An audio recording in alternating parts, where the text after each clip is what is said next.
On this week's episode of Ride the Lightning, the Tesla unofficial podcast, TireRack's new Model Y listings reveal some new information about the newest Tesla's tire sizes.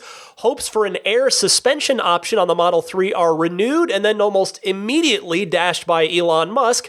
Tesla takes advantage of its all-time high stock price to raise some money and more.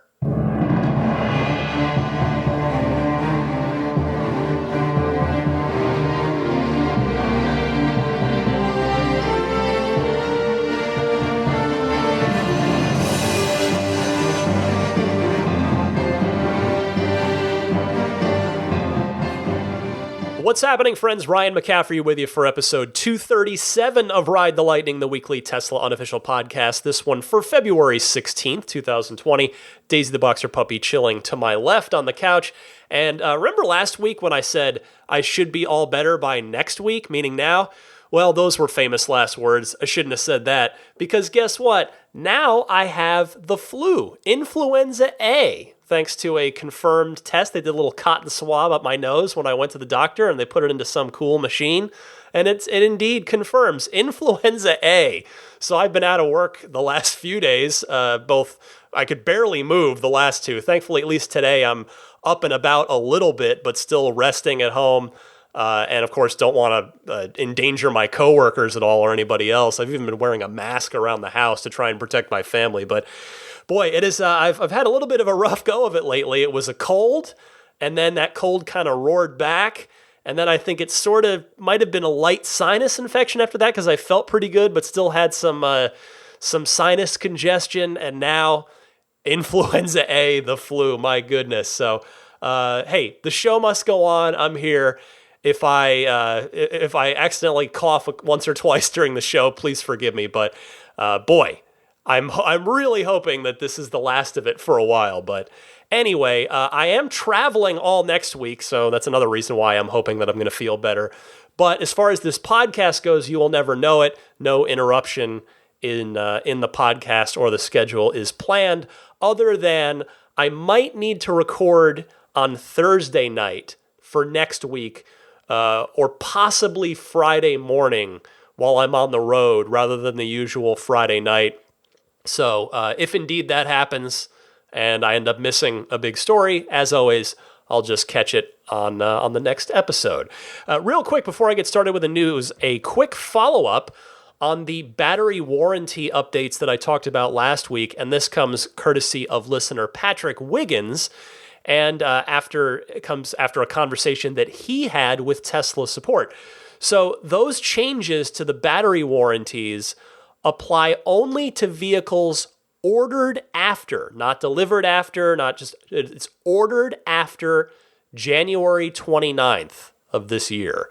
So considering that probably no one that ordered on January 30th or later has taken delivery quite yet, probably not at this point, that probably means if you already have your Tesla in your possession, then you've got the previous unlimited mile warranties, depending on which car you have, obviously S or X. So thank you, Patrick, for that. That is a good clarifying point. And now let's move forward with the week's Tesla news. Starting with the Model Y, I suspect we're going to be hearing quite a lot more Model Y. I think it's probably going to dominate the news section of this podcast for quite a bit for the near future. Starting this week with the tire sizes that have arrived courtesy of TireRack. If you've not used them, they're a major online reseller of tires. I used to use them all the time for my DeLorean. And then I guess I use them for my Infiniti too, and I haven't used them for the Tesla, but nevertheless, they carry almost everything. They've got all kinds of stuff. And the Model Y tire sizes have been posted by them. Now, a quick caveat, since this is TireRack saying this and not Tesla, got to just hang that little asterisk on there to say we can't say this is 100% accurate, but these are probably right because TireRack probably got them from Tesla. I doubt TireRack is just making things up. They are a reputable reseller after all. Anyway, On with the tire sizes. For the long-range Model Y, there is a 19-inch and a 20-inch option, the 19-inch being a 255/45 tire, and then the 20 also a 255 and then a 40. Meanwhile, on the performance, you've got in the smaller size, the 19, you've got meaning without the performance upgrade package, 255/45, and same as the 19 on the standard, obviously, because they're the same tire. And then if you do get the performance upgrade package, that's where you get the Uber Turbine 21-inch wheel. And so that is a staggered setup. In the front, 21-inch 255/35, and in the rear, 275/35. So a wider tire in the back. So what's interesting about this to me, two things.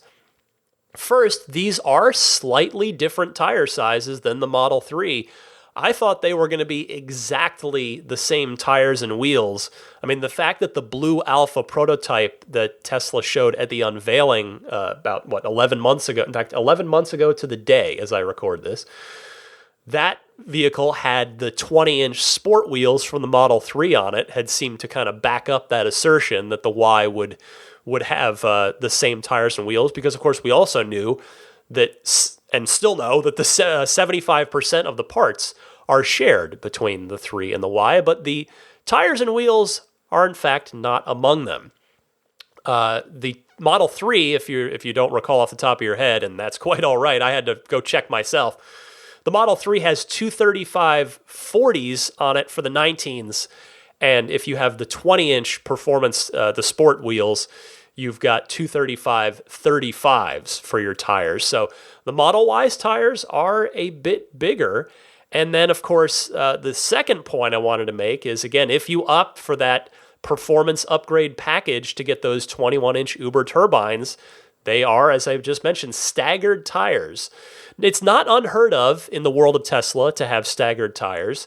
The Model X uses a staggered setup, and on the Model S, they did a while ago. They don't anymore, but the S used to have a staggered setup on the P85 Plus used it, and then the early P85Ds had a staggered setup as well. And then if TireRack is accurate, it looks like the 21-inch Uber turbine wheels will come factory equipped with Pirelli P0 tires, whereas the 20-inch Model 3 performance package comes standard with Michelin Pilot Sport 4S tires. So different. I'll be curious to see how the tire wear on that compares to the Michelin Pilot Sport 4S that I've got on my car, which, as I've told you, is 15,000 on the low end to maybe, if you're lucky, 20,000 miles, but probably just somewhere in between there. So we'll have to see once the Model Ys start getting out into the wild and start getting driven, how many miles those Pirelli P0 tires last on those 21-inch Uber turbine wheels. Next this week, a bit of a strange story. I bring it up because this does come up from time to time, and even though this kind of came and went very quickly this week, I did want to mention it anyway. So actual legitimate evidence turned up this week that the Model 3, and by extension you could presume the Model Y as well, again given the similarities between the two vehicles, would soon be getting that long awaited air suspension option. But alas, it is not to be. So multiple news outlets cited and I want to emphasize this, the publicly available official Tesla Model 3 parts catalog, which you can access online. It had a listing in it in the electrical section for a front wiring harness assembly for the air suspension that was marked with AWD, so it would have only been on the all-wheel drive versions of the car, which would make sense had it been gone into production, I should say. So it was right there in black and white. However, Elon took to Twitter in response to this and very definitively said, quote, "This is incorrect. No air suspension is planned for the 3 or Y. Only S, X, and Cybertruck have/will have air suspension," end quote. So that is a pretty definitive rebuttal on Elon's part. And so with the way he phrased that, I really don't think he's trying to cover for any sort of like upcoming new feature that they weren't ready to reveal yet. In fact, I went and checked myself a couple, I guess it was a day later, a day after this story broke when I was preparing my notes for this week's podcast. I went and checked for myself, and sure enough, that entry in the parts catalog had been removed. So I suspect it was probably very quickly removed by somebody at Tesla after Elon refuted this. First of all, on this, it does make sense that the 3 and the Y won't have an air suspension. Would it be nice? Definitely. Definitely it would be nice. I badly wanted that air suspension because of my weird driveway.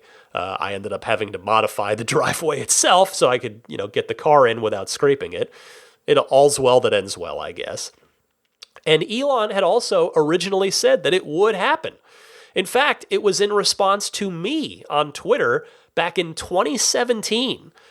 But fast forward to 2020, and it makes sense that there's really just no good reason to add complexity to the manufacturing process on the high-volume Model 3 and the high-volume Model Y, particularly when Tesla's selling every single one that they can make right now without air suspension. So therefore, I just feel like it wouldn't really benefit the mission at this point to introduce another bit of complexity into the production line. Now, second, as to where this parts catalog entry came from, I have to wonder if it's just been there this whole time when it clearly was planned for at some point and was just a leftover entry that didn't get scrubbed until this week. I mean, I know some of you out there, particularly Model Y buyers, are going to be especially disappointed by this, but this is now definitively one feature that separates the X and the Y is that air suspension. So there it is. That's really not that I was personally holding out any hope that the air suspension was going to come back around for the 3 or for the Y, but that should pretty well put it to bed for the currently foreseeable future, let's say. It's not, I won't rule it out forever, right? Never say never. At some point along the way, Tesla, this is a company that's known for tweaking their cars and making updates and upgrades and changing things along the way without succumbing to the usual model year turnover, the usual, wait for a new model year. So it could happen, but I think for the foreseeable future, it's very clearly not going to be happening. Next this week, Elon Musk will hold a company talk in April, so in about 2 months or so from right now, and he will do it from Gigafactory 2 in Buffalo. Elon taking to Twitter to say, quote, "Tesla's April company talk will be from our Giga New York factory, where we make solar glass and several other products. We'll also offer customer and media tours," end quote. Well, if you're not aware, Elon does do a company talk at least once every year. It may even be quarterly. I'm not sure. I think it might be annual, but I'm just not positive. So it's broadcast on a private channel that's accessible to Tesla employees, basically on their intranet, for any employees that can't be there in person. And obviously at this point, with over 40,000 employees around the world, not everybody can be in Fremont. Although, as a side note, just to give you a quick illustration of how much Tesla has grown and how quickly they have grown, in the early Model S days, and this comes according to a friend of mine who worked at Tesla in the earlier days, in the early Model S days, these company talks would happen back then in one of the many, many, many empty available areas of the Tesla factory in Fremont. And in fact, everyone could fit in the same room. They would have it all just in one room. No need to broadcast it out over an intranet feed to anywhere else. So again, just to kind of illustrate how far Tesla has come, it's pretty amazing. So anyway, this company talk will be in Buffalo, and clearly the focus will be on the solar glass roof tiles and the ramping up of production on those. I suspect that Elon very, very much wants to show the progress there, as evidenced by the media tours and customer tours that they plan to offer. So they want to show and not just tell. Now, this talk almost certainly won't entirely be about the energy side of the business. I would expect plenty of Model Y talk as well, and maybe even something on the semi-truck, if I had to guess. I mean, that's just me guessing. I don't have any inside information there or anything like that. But the one thing I can fairly definitively say, though, is don't expect this talk to be released publicly. At least, things could change, but in previous years, these have always been for employees' ears only. Although, of course, if any interesting word sneaks out from a source here or there that's worthy of passing along, I will certainly let you know. But yeah, these are just for the employees, and just to sort of give a status update, I should say, on where everything is. And the final story I've got for you queued up this week. Tesla has issued an offering of common stock this week, and that offering has raised $2 billion for the company. Per Tesla's own press release here, I'm just reading a little part of it, Elon Musk, Tesla's CEO, will participate by purchasing up to $10 million of common stock in this offering.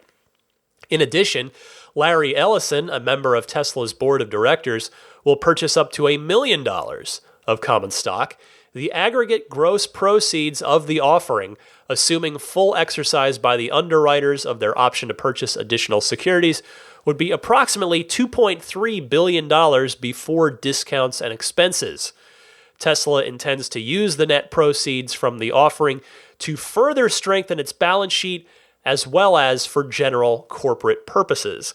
Well, the general corporate purposes there, I feel like, is pretty much wide open to interpretation. I'm not quite sure what that will mean. Is that going to mean acquisitions? Now, granted, yes, I know on the earnings call we just had, 3 weeks ago, Elon was very clearly asked by an analyst, are you looking at anybody else to acquire? And Elon said no. So maybe not that, but you get what I'm trying to say. Like, general corporate purposes could mean anything. It could mean acquisitions. It could mean the Gigafactory in Texas. It could mean anything. There's a lot. It could mean raises for everyone. It could mean, I don't know. That seems like there's plenty of possibility there. But anyway, despite the fact that Elon had very recently said that they didn't need to do a capital raise, they have obviously decided to go ahead and leverage their new all-time high stock price in order to generate some extra cash. And you know what? Why not? I think it's good because it further strengthens the company's balance sheet. They are operating from a clear position of strength, which is something that we've been waiting to be able to say and waiting to see for a long, long time. Tesla is a company that we've been rooting for a long, long time, and we've been watching them scratch and claw and fight to survive for years now. And so to be able to see them really sit and leverage a strength and further solidify their coffers is definitely a good thing. So I say go Tesla. This is great to see, and I cannot wait to see what the future holds with this little extra lining of cash security in their pockets. All right, that's everything I've got for you on the news side for this week, but stick with me. I've got a whole bunch of your excellent phone calls coming up in the Ride the Lightning hotline, and then after that, stay tuned because I got my Hardware 3 upgrade done in my car, and it was a bit of an adventure. It's definitely worth sticking around to hear my story on that, because it was not really a straightforward situation. All's well. It ended well, so all's well that ended well, but hang out for that. But first, the Ride the Lightning hotline right after this.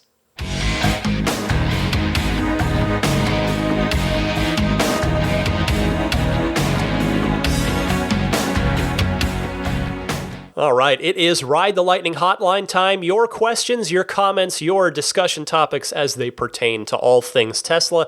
I invite you to call in anytime you like. You can do so in one of two easy ways.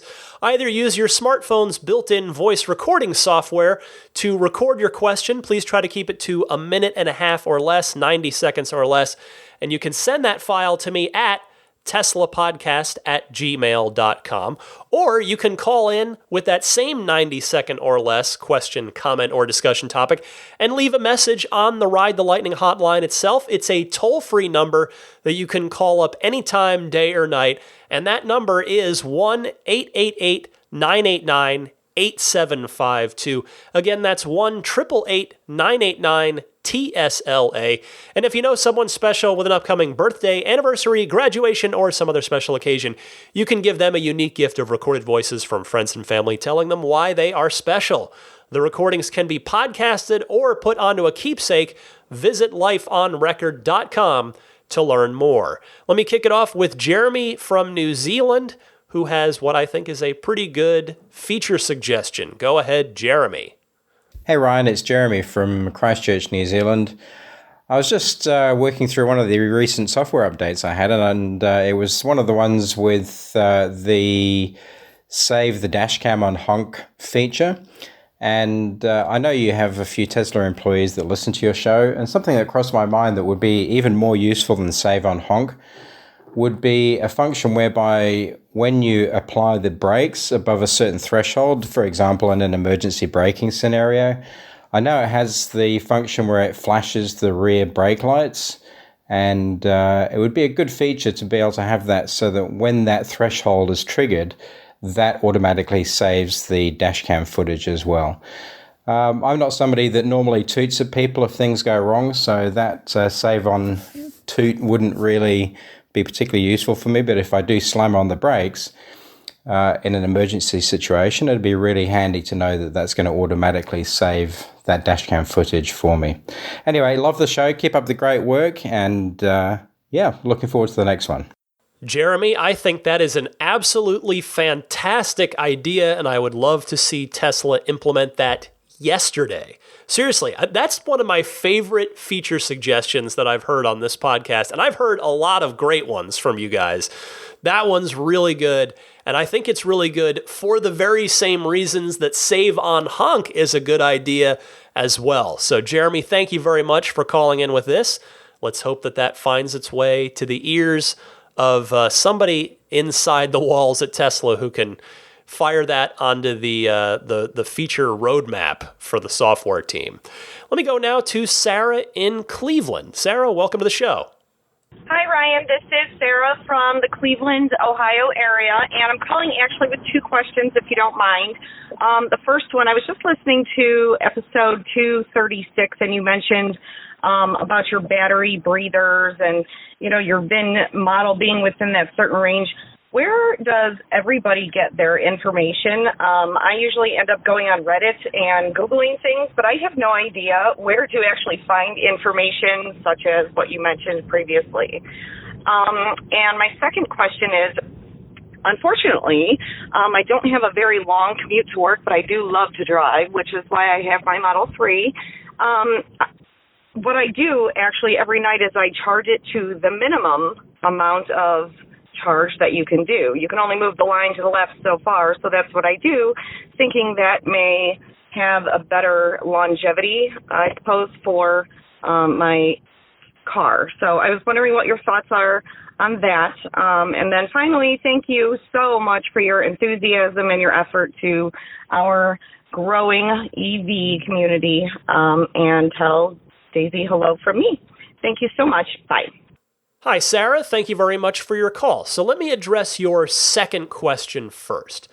As long as you're charging to somewhere in that 50 to 90% daily range that Tesla recommends right in the in-car software, as you were referring to, then you're good. I think you're going to want to save the above 90% charging for trips, and also try not to leave it below 20%. So you're totally good charging to 50%. Maybe you want to do 60 just so that it's staying in that 50 to 90 sweet spot, but you're good at 52, no worries. And to your question about where I found out about the updates for my car, as you can probably tell if you've been listening to this podcast for a little while, I'm kind of something of a maniac with Tesla stuff in that I read just about everything that I can get my eyes on a day-to-day and week-to-week basis. Maybe it's not that healthy, but I do it. It makes me happy. What can I say? But more specifically, how I learned about the battery breathers specifically was after I started hearing the loud clunking sound on my Arizona trip last year, which was the first time I had done it, the first holiday I'd had the car, the first winter that I'd had the car. So it was really the first real, somewhat cold temperatures as I was traveling through the mountains between San Francisco and the Phoenix area, and heard the clunking, and I was, a little worried, but the car kept rolling, so I just filed it away, and then I Googled it later. And when I Googled it, I found multiple Reddit threads, Tesla forum threads, Tesla Motors Club forum threads about it. And while reading all of that information, I found the service bulletin about it. And then when I read the service bulletin, that's how I learned that my VIN was in the affected range of cars. So that's a real long-winded way of telling you how I found out about that. I put off the battery breather installation for quite a while, but now that it's back to the winter time and the clunking has been more prevalent, it finally annoyed me to the point where I wanted to go ahead and take action. And I honestly just lucked out that I was able to get my Hardware 3 upgrade done at the same time, because it turned out that my VIN had been flagged as ready to have the upgrade done. And then I also had another unexpected update that in fact, this one I didn't know about. So see, I may be a maniac, but I'm not a perfect maniac. I had the charge port updated on my car as well. That had affected my VIN range also. So, Sarah, I hope that thoroughly answers your questions. Thanks very much for your call. Let me go to Andres in Norway. Go ahead, Andres. Hey, Ryan. It's Andres from Norway. I was just talking about the competitors of Tesla, because everybody say they're bad. Well, they're actually not. I mean, take Jag. It's a great car. It's almost more fun than the Model 3 to drive, because it doesn't have the range, and it certainly doesn't have the energy efficiency. And the Mercedes EQC is the most quiet, comfortable car you can ever imagine driving. And the Kia Hyundai, like the Kona and the e-Niro, they have, in some circumstances, better range than my Model 3 long range, and they cost about the same time, sometimes even less, much less. So, they'll do great things. Some of them do wonderful things better than Tesla does. But, so why then do you buy a Tesla? Well, because of the charging network, of course, and because there's something about the car that just updates itself and gets better over time. It's a very peculiar experience. And of course, we have the whole company. I mean, it just does things that no one else does. So, love my Model 3. Keep up the good work. Talk to you later. Bye-bye. Thank you very much for your perspective here, Andres. I am rooting for all of these other electric cars, honestly, because even if you're a Tesla fan who only wants to see Tesla win, and I'm using that with air quotes, the other manufacturers coming up with good cars will lead to increased sales for Tesla too. Because if that happens, That means electric vehicles will be normalized for more and more people, and assuming Tesla can maintain the pretty large competitive advantage that they have right now in both efficiency and software, among other things, it will only serve to drive more folks over to the Tesla brand. It was really cool, like I talked about last week, to see all of those electric car ads on the Super Bowl. I mean, that is the biggest TV event in the United States every single year. And as I mentioned last week, I think there were about as many electric car ads as there were ICE ads. In fact, I had to go back. I was corrected by a couple of keen-eyed and eared listeners. It was exactly 50-50 for each, 4 EV ads, 4 ICE ads, because I managed to forget one.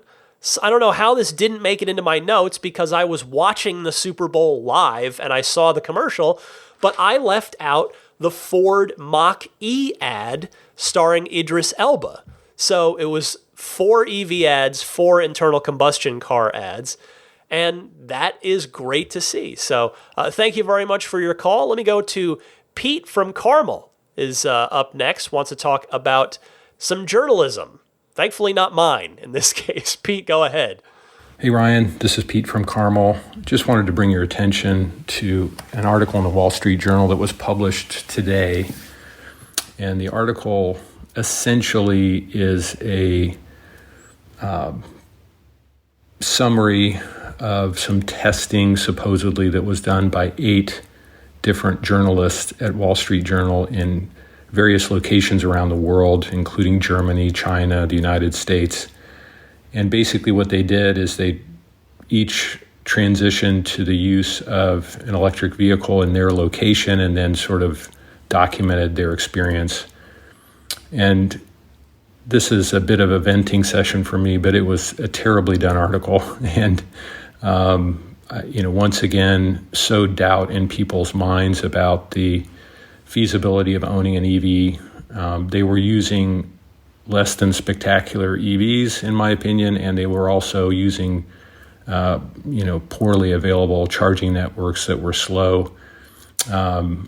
They did talk about Tesla about 15 minutes into the video, but it was very de-emphasized, and it's clear that Tesla wasn't one of the car companies that donated a car for them to test. They had to rent a Tesla. So, and I do think the Wall Street Journal in general, very anti-Tesla.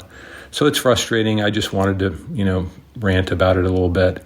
Your listenership might be interested in checking it out, maybe commenting about it to sort of correct some of the misconceptions. So thanks and have a great day. Continue what you're doing. Well, Pete, as far as I'm concerned, you hit the nail on the head. The Wall Street Journal, unfortunately, has a pretty long track record of writing negative things about Tesla. And it's a shame because they're one of the oldest journalistic institutions in this country, and you expect better of them. I certainly do. In fact, strangely, 2 of the other most clearly anti-Tesla reporters who cover Tesla do so for 2 of our proudest journalistic institutions, Neil Boudet at the New York Times and Russ Mitchell of the Los Angeles Times. Those 2 do not even try to hide it. They do not like Tesla. It just runs completely counter to what those publications are supposed to stand for, particularly in this day and age of clickbait headlines and slanted views. So, as always, the suggestion is vote with your wallet / vote with your feet. Don't go to those sites if you don't agree with how they're conducting their business. It's really as simple as that. But Pete, I share your frustration. I really do. Kenny from Newport News is up next. I always love to hear from Kenny. Go ahead, Kenny. Hey, Ryan, what's going on? It's Kenny from Newport News, Virginia. Man, I tell you what, this has been a great weekend. I'm calling you as I'm just arriving to the Tesla Center in Richmond, Virginia.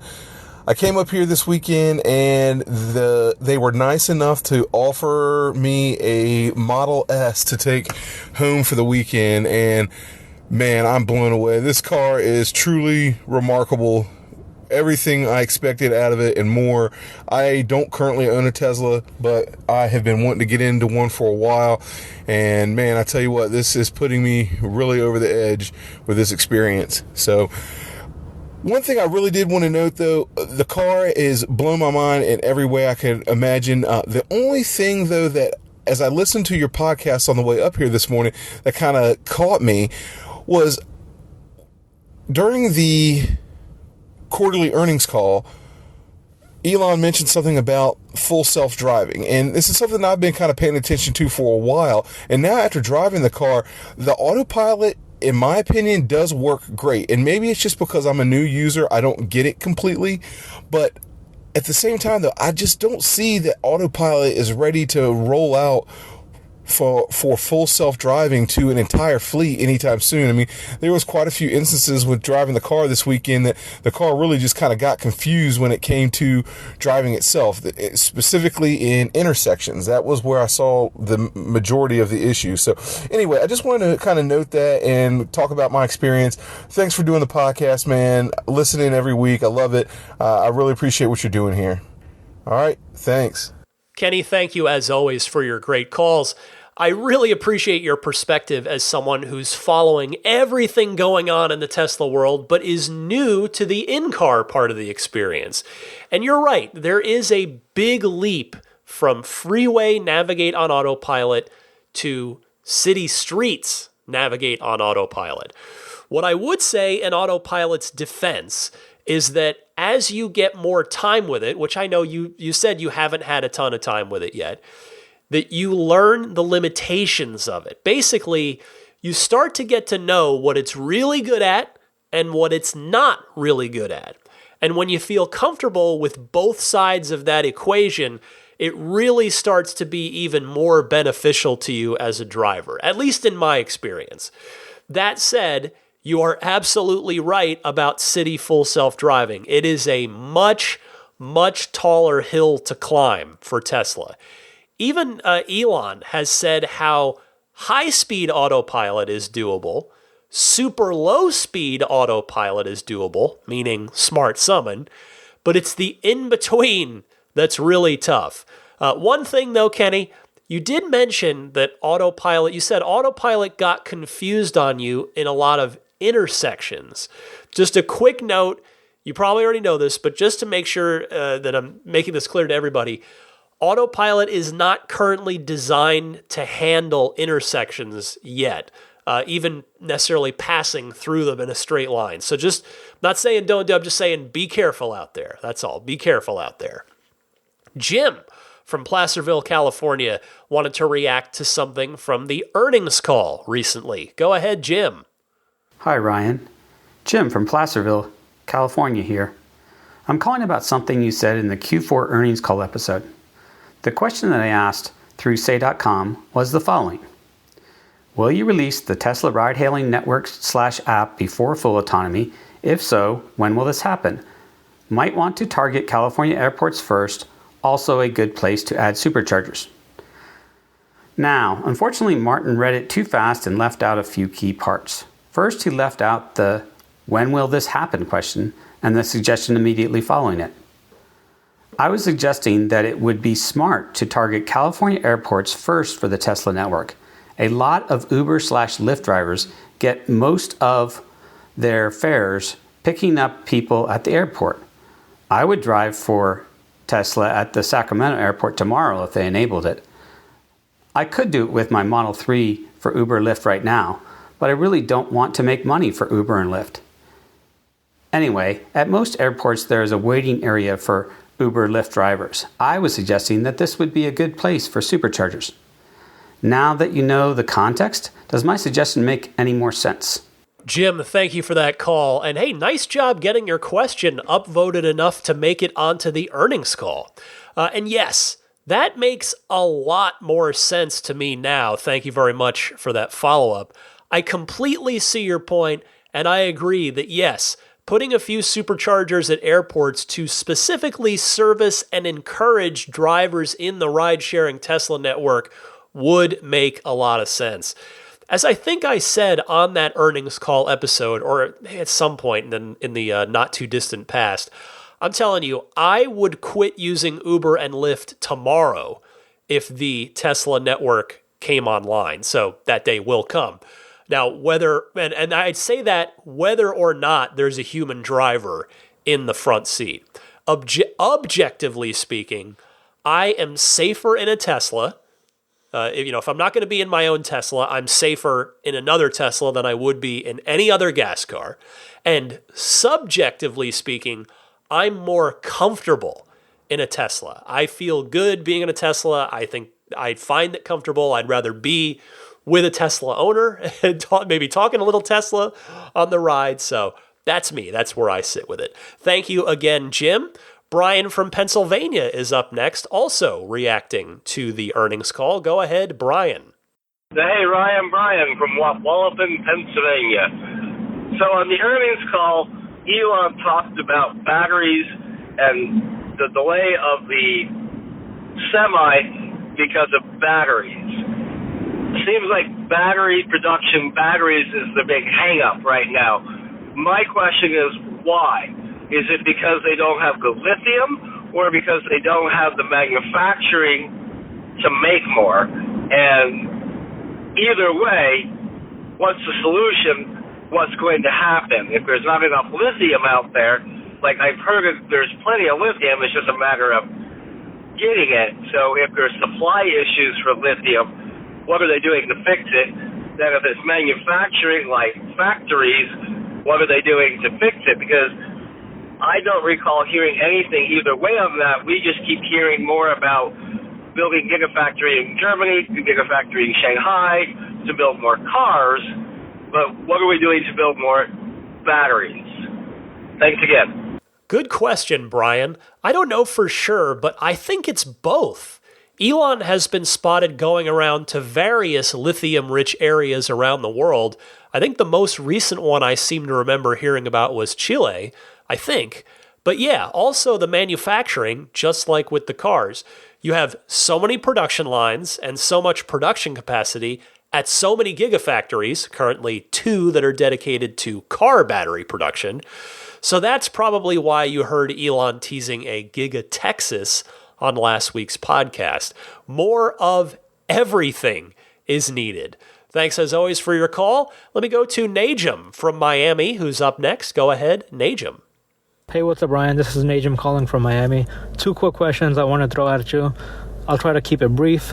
The first question I have is, do you think that Tesla or any other major manufacturer will be focused on making an electric vehicle at the cost point of $20,000 or less in the foreseeable future? I know Tesla is not looking into anything like that right now, and the reason I ask that is because when I see the Model 3 and I spec it out online, it comes out to between $40,000 and $50,000.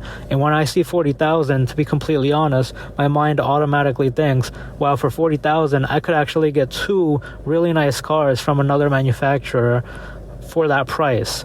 One for myself, one for my family, something like that. But so it's a hard pill to swallow, to be completely honest with you, at that price point. Secondly, do you think that the future of electric vehicles is every manufacturer has their own charging station? Right now, if you buy a Toyota and you go to a gas station, you're not going to a Toyota gas station, you're just going to a gas station. Do you think that there will be any sort of government regulations where electric vehicle charging stations have to be opened up to all electric vehicles? I could see that happening, but I'm not sure. I don't know anything about that topic. That's just my thought. Do you think that the government could ever tell Tesla to open up their charging stations to other vehicle manufacturers? Let me know what you think. Thank you for everything that you do. I'm a big fan. Take it easy. Excellent call here, Najum. So let's start at the top. I agree with you that the Model 3 at $40,000 is still a lot of money. The cost of the batteries is the biggest factor in that cost, and Tesla is nevertheless still by far the leader in cost per kilowatt hour because they have their own battery factories and they've vertically integrated most of the process. $40,000 is still a lot, but in Tesla's defense, if you pull back a little bit and take a look at that 10,000 foot view that I'm always going on about, you can see that in 2016, the cheapest Tesla was $70,000. That was the base Model S. Fast forward a year to 2017, the cheapest Tesla was the $50,000 long-range rear-wheel drive Model 3, as that had just come out.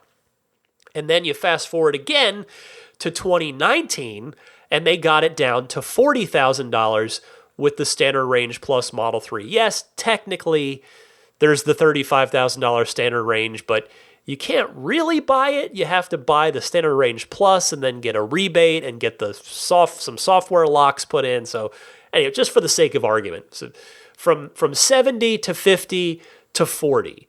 So they are making progress. That's the good news. I have to say, I just don't see anyone, Tesla or otherwise, hitting $20,000 on a price point anytime soon, because really a good electric vehicle just can't be made at that price yet. At least not one with the amount of range that anyone would be happy with. As a point of comparison, the Fiat 500e, which is a compliance car sold only in California and in Oregon, is $33,000. It's a little, tiny city car, and it has a range for that $33,000 of 84 miles. No, you did not hear me incorrectly. I didn't say 184, I said 84. So that kind of gives you an idea of where things are at industry-wide. So it's a process. I think Tesla will get there in time. As for your very good, very valid question about charging stations, the good news is that adapters will solve the problem if every manufacturer ends up going with a different charging standard.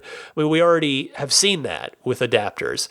But the good news is a lot of EVs support CCS, and Tesla does have an adapter to be able to use CCS chargers. So I think government intervention probably won't be necessary, at least in my humble opinion, because adapters, I think, will solve most, if not all, of the compatibility issues that would arise in this glorious industry-wide, common EVs are common everywhere future that we are all hoping for. Let's see here. I've got 2 more calls for you this week. Let me go first to Brett from Los Alamitos, California. You're on the air, Brett.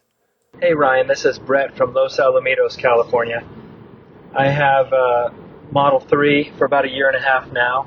And just like every car I've ever owned, when it's cold and I turn on the heater, I have to endure cold air being blown at me at full speed until it finally warms up. And that's kind of a gradual process. And I don't know much about how heaters work in gas-powered cars or in electric cars, but I was wondering if there was a way to actually delay the air being blown when the heater is turned on for a minute or so, or if that air passing through the vents is somehow required for the car to be heated. It seems to me that on a cold day, delaying the airflow by a minute or so would be reasonable until the air is actually able to be heated. Anyway, let me know what you think. Thanks. Bye. This is an excellent question, Brad, and I will confess, I have no idea. So in true Who Wants to Be a Millionaire style, I'm going to use my Ask the Audience on this one, because I am sure that we've got some engineers or scientists out there who can educate the both of us on this. So if you can help, please call in or email me if you know the physics behind this one. Thank you in advance. Our final caller this week is Chris from Florida, calling in about his Hardware 3 upgrade experience. Go ahead, Chris. Hey, Ryan. This is Chris from Florida. I'm just listening to your episode 236 about you going in for your Hardware 3 upgrade. And I did want to pass along a quick tip to you and to everyone else that's going to be doing this over the next few months. I got mine done about a month ago, and it's great. But in the Model 3, different from the S and X, when you go in for this chip, when you get your car back, besides still seeing your mileage, everything you've done on that car on the computer will be wiped. So your profiles, your seat configurations, anything you've saved in navigation, even your total watt hours per mile, everything will be starting from fresh. Even your keys will need to be set up again for your phone. So just a quick tip, if you want to take note of that information, if you want to mark down seat locations and anything like that before going in, that would be advisable. That's for the Model 3 only. I also have a Model X that I had the FSD chip swapped out as well, and everything else saved on there. So just there must be some sort of memory difference with those. But did want to pass that along to you and everyone else because it is awesome, but just something to be forewarned about. All right, great. Love the show. Keep doing what you're doing. Thanks. This is a really good suggestion, Chris. Thank you very much.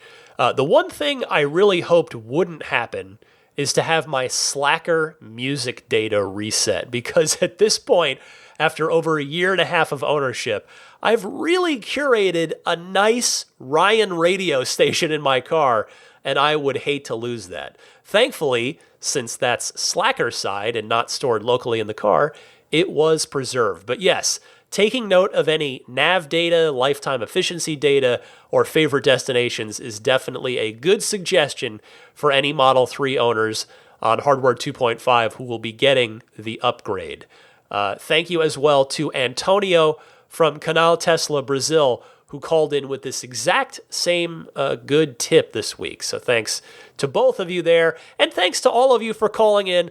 Again, I welcome your calls. Give me a ring anytime from one of the two easy ways to call in that I mentioned at the top of the segment. And stick with me, I'll tell you about my Hardware 3 upgrade experience, along with some final parting thoughts for you and the pro tip of the week right after this.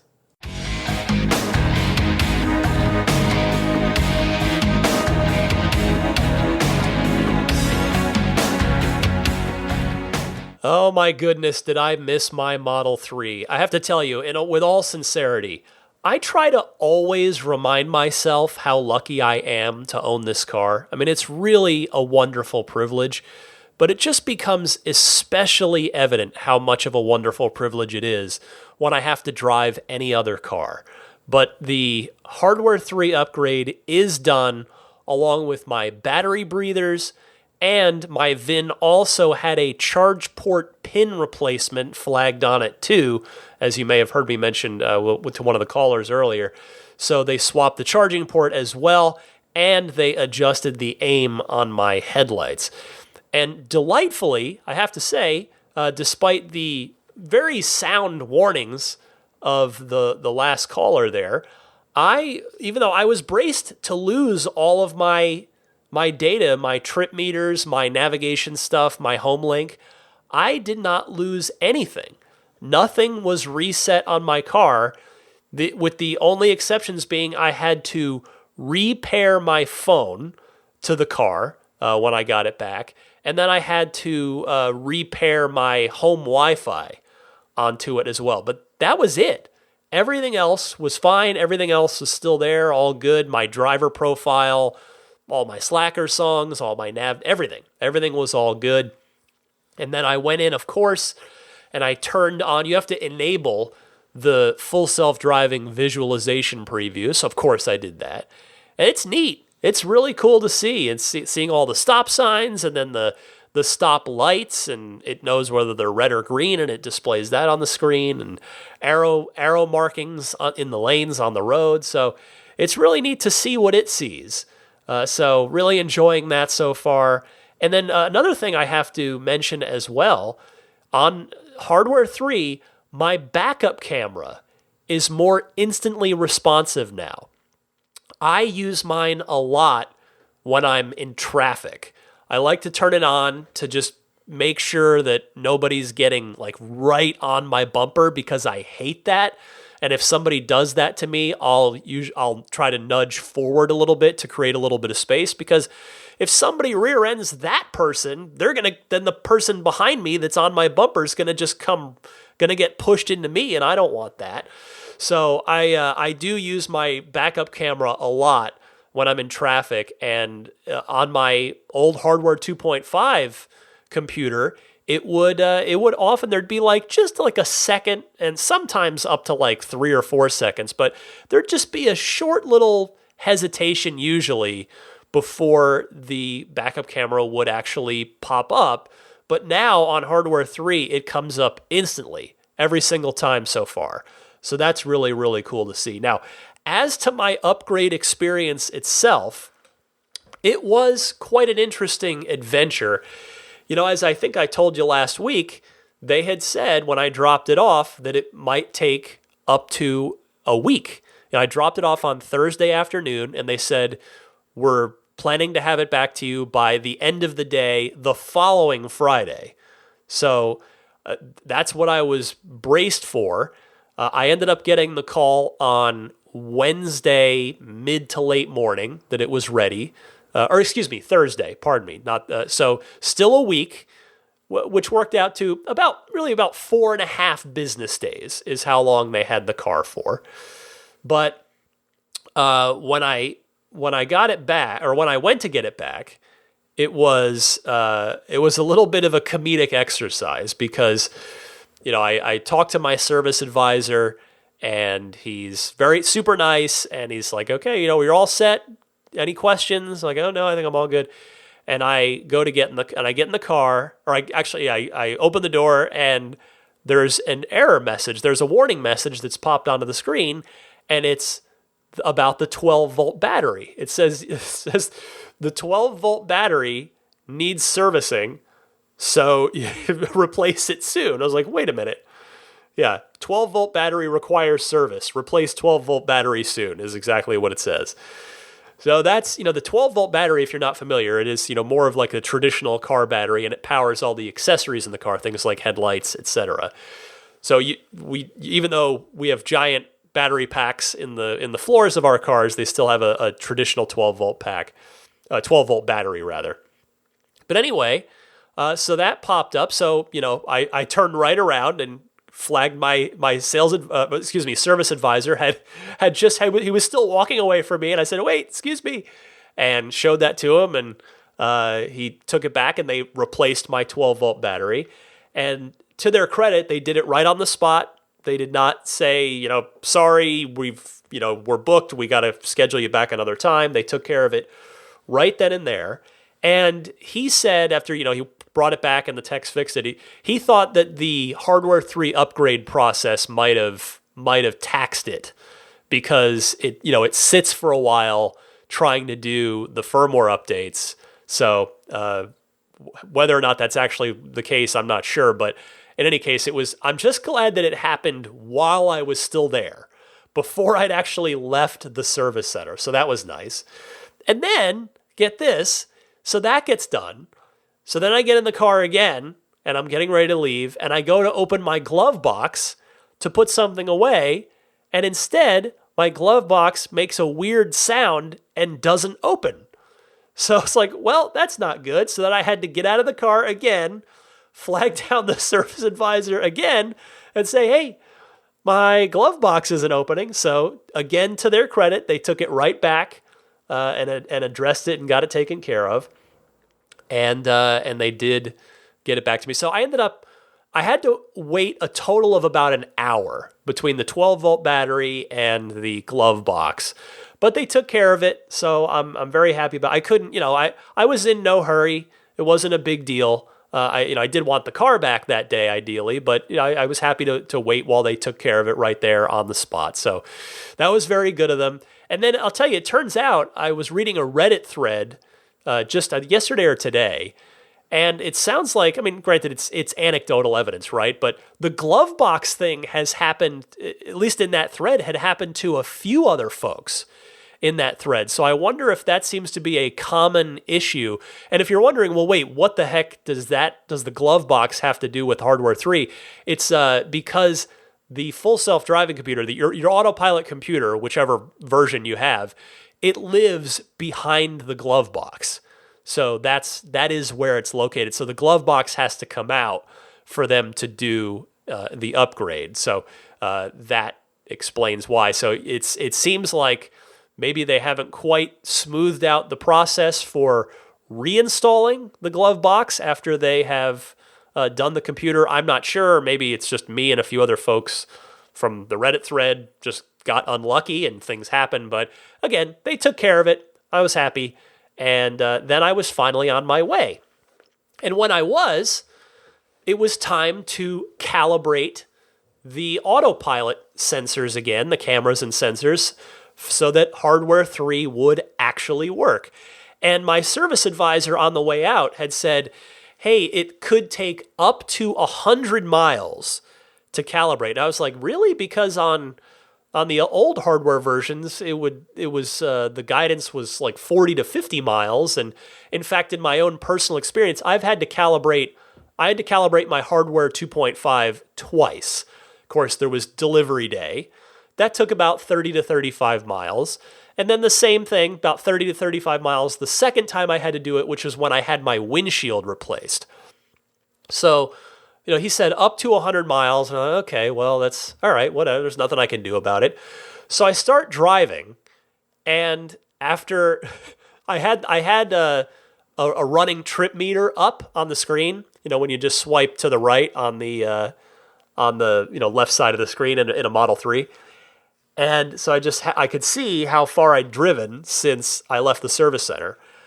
And in about 2.5 miles, it had done about 60% of the calibration, because there's that little steering wheel, it's got the progress bar there right on the screen, so how close it is to being done. And so I thought, well, that's interesting. And it ended up taking, because I kept exact track, it took 7 miles to fully calibrate my hardware 3 and have autopilot be usable again. And I'm wondering, is that a new world record? Because 7 is just not even close. It's so much better than the 30 to 35 that it took me on the old computer. I would be curious if anybody else out there, whether, regardless of whichever autopilot computer version you're on, how long, if anybody did it anywhere close to in 7 miles, if you were keeping track. But not that it's a competition, it's obviously not. I'm just sort of curious if I had some sort of weird anomaly, or because I was driving, like, it was mostly dense city driving with a lot of lines and signs and lights and all kinds of stuff. I don't know, but 7 miles, I was very impressed by that. That was super cool. So that's my hardware 3 upgrade experience. A little funny, a little strange, but ultimately it went very well at the end of the whole thing. So here's hoping that everybody out there gets theirs very soon if it's due to you, and hopefully it won't take you 4.5 business days like it took me, because I've read and heard from plenty of folks that they had it done in a day. So it definitely can be done quicker, and obviously you heard me talk about I had a few other things done while I was in there as well. So it's not like I was just there for 4.5 days just to do the autopilot computer. But anyway, that's that. Let's do pro tip of the week. This one's from Nathan in Tucson. Go ahead, Nathan. Hey Ryan, it's Nathan from Tucson. I got a quick pro tip for you. It's a little unusual, but I hope it helps some people. So for those of you who have garage door openers, or like an opener for a gated community, there's no need to stick it on your visor and dent up your visor using those brackets or anything like that. You can do what I did. So you can take some 3M command strips. They're usually used for hanging like picture frames or whatever in your house. They leave no damage or anything like that. Anyway, you take those strips and you put it on the back of your garage door opener, and you stick it to the underside of your Model 3 screen on the back. So you can't see it at all from the driver's seat or any of the occupant seats. It's hidden back there behind the screen. And when you need to get into your garage or your gated community, you know exactly where that button is because it's mounted back there. You can just reach back there and press it, no problems at all. Again, it will save from denting up visors or having garage door openers in your car that you don't really want people to be able to see for security reasons and also just convenience. All right, hope it helps. Take care. I like that one, Nathan. Thank you very much for that call. And by the way, if you've got a pro tip of the week, something that you have learned or discovered about your car that maybe isn't super obvious, maybe it's not covered in the owner's manual, which nobody reads anyway, feel free to call in with it. And you can do so the exact same way that you send in your regular hotline calls to. So either of those two easy ways I told you about earlier in the podcast. All right. A few plugs before I go. First, for my Patreon. If you feel that I have earned your support, the best way you can support this podcast, yes, listening to it is obviously the best way, because otherwise I'm just talking to a wall. And why that's no fun. I like when I'm actually talking to people. So thank you for listening. But in all seriousness, a lot of time, a lot of energy, a lot of love and care does go into this podcast. So if you feel the desire to support me, you can do so on Patreon, and I would greatly, greatly appreciate your support. You can learn more about that, the different tiers of support, the little perks and rewards you get at each tier. You can find all that on my Patreon page, which is found at patreon.com/Tesla podcast, and Patreon is spelled Patreon. Meanwhile, AbstractOcean.com has got you covered with all your awesome Tesla accessory needs. Lighting kits, been a big focus for them, big success for them for a long time, really upgrading the somewhat mediocre brightness of the internal LED lighting in the Teslas. These are a good bit brighter.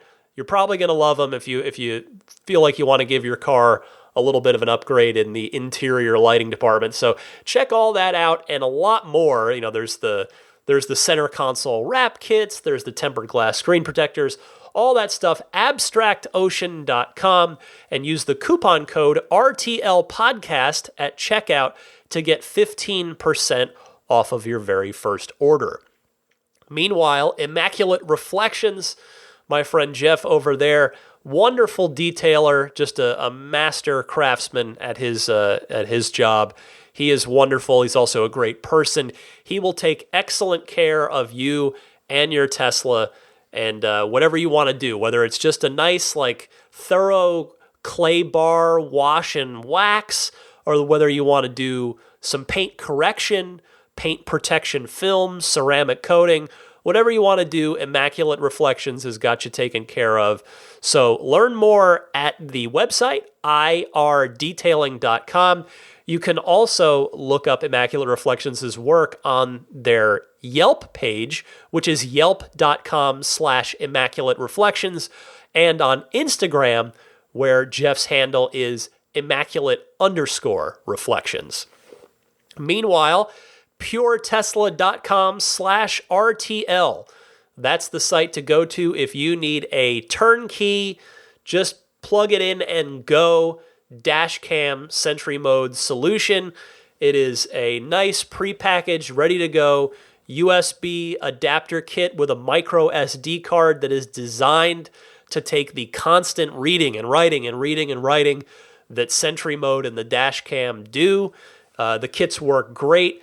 They are pre-formatted, ready to go, Mac or PC, and Pure Tesla ships anywhere worldwide, including free shipping anywhere in the US. So it's $49 for the 128 gig version. That's what I'm using. If you want to go a little bit bigger, in fact, twice as big, $69 will get you the 256 gigabyte kit. So again, that's puretesla.com/RTL. And then finally, Jada has their excellent wireless charging pad for the Model 3. If you've got a Qi-compatible smartphone with Qi wireless charging, fits beautifully, nice and flush in your car, looks factory original, which is a big thing for me. Works great as well. The phone, you can use the phone even in landscape mode. So if you're a Waze user, it'll still charge on the pad while in the landscape mode there. So if you want to grab that and or the USB hub that fits nice and flush and looks great in the forwardmost portion of the center console cubby there. So you can get both of those from Jada. Please use my referral link if you do decide to order. I would greatly appreciate it. The link is getjada.com/ref/8. And that's Jada spelled Jeda. If you don't already subscribe to the podcast, you can do so for free, because what that subscription does is it pushes the show to you automatically each week when there is a new episode, which is, of course, every Sunday at 9 a.m. Eastern, 6 a.m. Pacific. Subscribe on pretty much all of the major podcast services, whether it's Apple Podcasts, Google Podcasts, Stitcher, Spotify. I'm on TuneIn, which is in your Tesla. So yes, you can find the podcast in your Tesla. I would say do a voice search for Ryan McCaffrey Podcast. That's going to be the easiest way to find it. And then if you like, I'm also on YouTube, but it's just the audio. There's no video there. But if you do prefer to listen via YouTube, you can subscribe over there and listen on YouTube as well. Just search Ride the Lightning Tesla Podcast on YouTube, and you will find my channel, no problem, on there. Follow me on Twitter if you're interested. I'm at DMC_Ryan. I'm also on Instagram with the same handle, DMC_Ryan. And that will about wrap it up. Let me just say a big thank you to the Patreon producers. These are the wonderful folks supporting me at the producer tier, which means they get their name shouted out at the end of each episode. They get the Patreon exclusive monthly bonus episode each month. They get early access to each week's episode, etc. So I want to say hi first to my newest Patreon producer, Ish. Welcome. Thank you so much. And then continuing thank yous to Pete White, Wolfgang Obergen, George Cassiopo, David Brander, Jonathan Wales, Alexi Heft, Logan Willis, Michael Lester, Robert Miracle, Jason Chalukas, Joe Edgel, Tim Hyde, Lars Hoffman, Lawton from Chicago, Peter Chalet, Rome Strack, David Vakil, Ulrich Lassa, Luke A., Eric Randolph, David Nondahl, Jerry and Mary Smith, Brian Hope, Bill Royko, Lyle Austin, Joel Sapp, Dory and Steve Guberman, Michael Waddle, Daniel Grummer, Jeremy, Tesla Owners Taiwan, Jeremy Harris, Rob Brewer, Ron Lee, Chris Konesnik, John Cody, Matthew Wright, Aaron Appleby, Charlie Gillespie, Kaz Barnes, Neil Weaver, David Perella, Sunil Joseph, Dennis Peak, Scott Gillis, Will Stedman, Evie Tricity UK, Stig Mickey Jensen, Jeff Angwin, Chase Cabanillas, Richard Folkers, Matt Kalin, Trenton from Myrtle Beach, Lisa Kaz, the Lydia family, Michael Regal, and Mark Eversole. Thank you all so very much for your continued support. It really all makes a difference, every last bit of it, and I thank you all very, very much. Whether you're in the producer tier or any of the any Patreon support at all, it all makes a huge difference. Thank you all so much. And with that, I am going to probably crawl back to the couch for a little while because even though I am upright today, which is a difference from the last 2 days, I barely crawled to the doctor yesterday. That was not fun. But yeah, thankfully I've recovered enough in time to get the podcast done this week. But here's hoping, fingers crossed, that on next week's show, I'll finally be able to say, I feel great. So we'll see how that goes. But in the meantime, I hope you all have a wonderful week. Happy electric motoring, and I will see you all next week.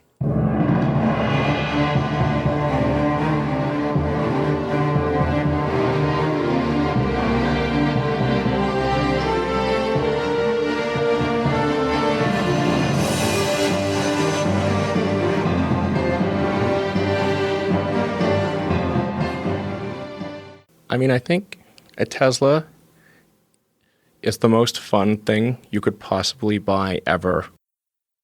That's what it's meant to be. Our goal is to make it's not exactly a car. It's actually a thing to maximize enjoyment. It's maximum fun.